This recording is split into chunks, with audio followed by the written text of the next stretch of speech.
laboratorium medis. Di sini saya akan menjelaskan tentang nyamuk Aedes aegypti.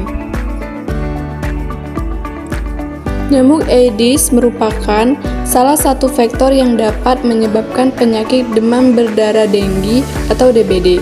Penyakit DBD merupakan salah satu masalah kesehatan masyarakat di negara-negara yang mempunyai iklim tropis, termasuk Indonesia. Perubahan iklim menyebabkan perubahan curah hujan, suhu, kelembapan, arah udara sehingga berefek terhadap ekosistem daratan dan lautan, serta berpengaruh terhadap kesehatan, terutama terhadap perkembangbiakan faktor penyakit seperti nyamuk Aedes, malaria, dan lainnya. Ini ada klasifikasi.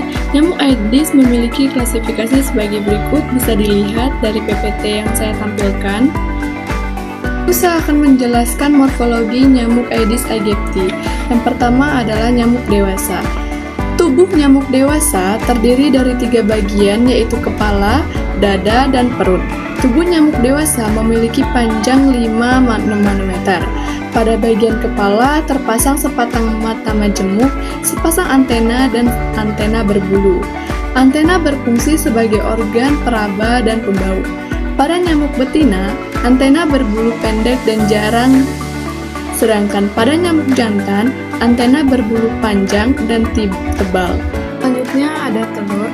Seekor nyamuk betina rata-rata dapat menghasilkan 100 butir telur setiap kali bertelur dan akan menetas menjadi larva dalam waktu 2 hari dalam keadaan telur terendam air. Telur Aedes aegypti berwarna hitam berbentuk oval. Kulit tampak garis-garis yang menyerupai sarang lebah. Yang ketiga, larva. Larva Aedes aegypti mempunyai ciri-ciri larva nyamuk tidak bertangan. Dada lebih besar dari kepalanya. Kepalanya berkembang biak dengan majemuk serta sikap mulut yang menonjol. Perutnya terdiri dari 99 ruas yang jelas dan ruas terakhir 10. Ditangkap dengan tabung udara yang berbentuk silinder. Yang keempat ada pupa. Pupa merupakan stadium terakhir calon nyamuk dewasa. Pada stadium pupa, tubuh membengkok berbentuk seperti koma. Kepala dan dadanya bersatu dilengkapi sepasang trompet pernapasan. Berukuran besar namun lebih ramping. Dibandingkan spesies memerlukan makanan dan akan berubah menjadi dewasa dalam 2 hari. Selanjutnya, siklus hidup nyamuk Aedes aegypti. Di Indonesia, nyamuk Aedes aegypti umumnya memiliki habitat di lingkungan perumahan di mana terdapat banyak genangan air bersih dalam bak mandi ataupun tempayan. Oleh karena itu, jenis ini bersifat urban, bertolak belakang dengan Aedes albopicus yang cenderung berada di daerah hutan berpohon rimbun. Nyamuk Aedes aegypti meletakkan telur pada permukaan air bersih secara individual. Telur terbentuk tip elips, berwarna hitam dan terpisah satu dengan yang lain. Telur menetas dalam 1-2 hari menjadi larva. Terdapat 4 tahapan dalam perkembangan larva yang disebut insar. Perkembangan dari insar 1 ke insar 4 memerlukan waktu sekitar 5 hari. Setelah mencapai insar keempat, larva berubah menjadi pupa, di mana larva memasuki masa dorman. Pupa bertahan selama 2 hari sebelum akhirnya nyamuk dewasa keluar dari pupa. Perkembangan dari telur hingga nyamuk dewasa membutuhkan waktu 10 hingga 14 hari, namun dapat lebih jika kondisi lingkungan tidak mendukung. Telur Aedes aegypti tahan kekeringan dan dapat bertahan hingga 3 bulan dalam keadaan kering. Jika terendam air, telur kering dapat menetas menjadi larva.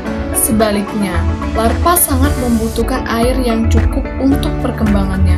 Kondisi larva saat berkembang dapat mempengaruhi kondisi nyamuk dewasa yang dihasilkan.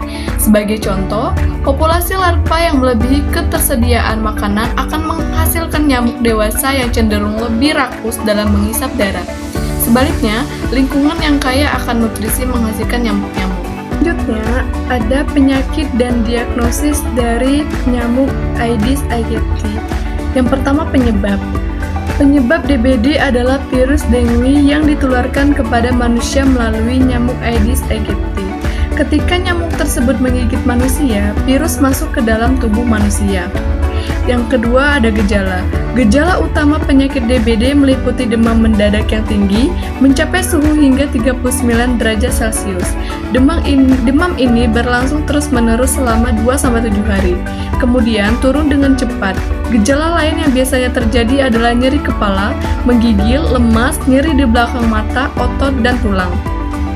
Ruam kulit kemerahan, kesulitan menelan makanan dan minuman, mual muntah, gusi berdarah, mimisan, timbul bintik-bintik merah pada kulit, muntah darah, dan buang air besar berwarna hitam.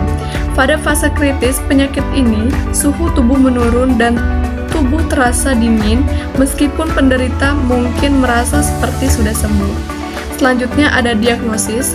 DBD melibatkan pemeriksaan fisik dan pemeriksaan laboratorium darah.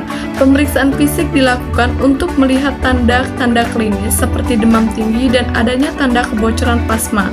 Tes tourniquet juga dapat dilakukan untuk melihat adanya vetasi atau bintik-bintik merah kecil di bagian dalam lengan. Pemeriksaan darah dilakukan untuk melihat jumlah sel darah putih dan sel darah merah, serta untuk mendeteksi antigen virus, dengue, dan antibodi. Kita bisa lihat di layar, itu adalah contoh orang yang terkena DBD dengan adanya bintik-bintik kemerahan kecil-kecil yang ada pada kulit. Itulah tadi penjelasan dari saya, semoga bermanfaat untuk semuanya. Saya akhiri, wabillahi taufiq wal hidayah.